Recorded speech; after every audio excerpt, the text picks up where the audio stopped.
Տարվա գլխավոր ձեռքբերումը դեռ մինչև գյուղ հասնելն է երևում։ Մի քանի կիլոմետր հոսանքագիծը ճանապարհին զուգահեռ է անցնում։ Գյուղ մտնելուն պես առաջին նորույթներն են աչքի ընկնում։ Ընդամենը 1-2 ամիս առաջ նոր Ջրաբերդ եկողը հաստատ այստեղ ալեհավաքներ, արտաքին լուսավորության հարմարանքներ չէր տեսնի։ Առանց էլեկտրականության, առանց էլեկտրական լույսի շատ դժվար է եղավ։ Միջև հիմա խալաջինիկ,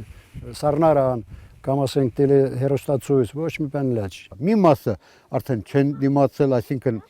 երեխաներն են, դպրոցի հարց ա եղել եւ այլն։ Եվ այսպես 18 տարի շարունակ շահեցին նրանք, ովքեր դիմացան այն մասին, թե ինչ էր անհրաժեշտ էլեկտրականությունը նաեւ այս գյուղին հասցնելու համար։ Շինարարական կազմակերպության ղեկավարը ներկայացնում է այն, ինչը պետական ֆինանսավորմամբ մոտ կես տարվա ընթացքում են ավարտին հասցրել։ Կառուցվել է 10 կիլովոլտ գիծ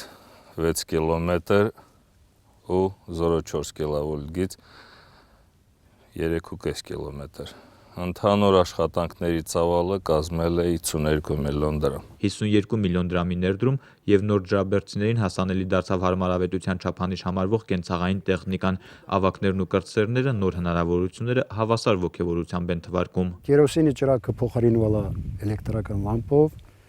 վաղը մյուս օրը կկառուցվեն ժամանակակից տներ,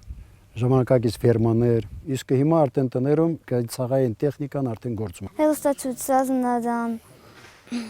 լվացքի մեքենա, ամեն ինչ արդեն հեշտացել է դրանից հետո։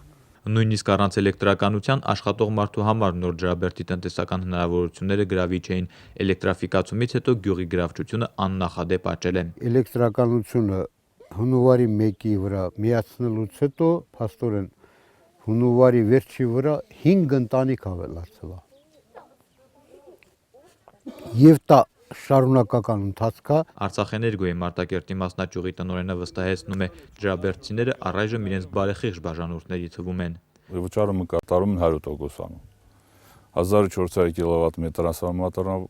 օգտագործել, երկրորդը մոտ 700 կիլովատ։ Նոր Ջրաբերդի էլեկտրաֆիկացմամբ Մարտակերտի գյուղական բնակավայրերի էլեկտրաֆիկացման ծրագիրն ավարտվեց։ Այս տարի տոն կլինի նաև Քաշաթաղի շրջանում 4 համայնքի էլեկտրաֆիկացման աշխատանքները արդեն Արցախէներգոյի կողմից ընթացքի մեջ են եւ կավարտվեն մինչեւ տարեվերջ։ Նորայր Հովսեփյան, Մերուժան Հայրապետյան, օր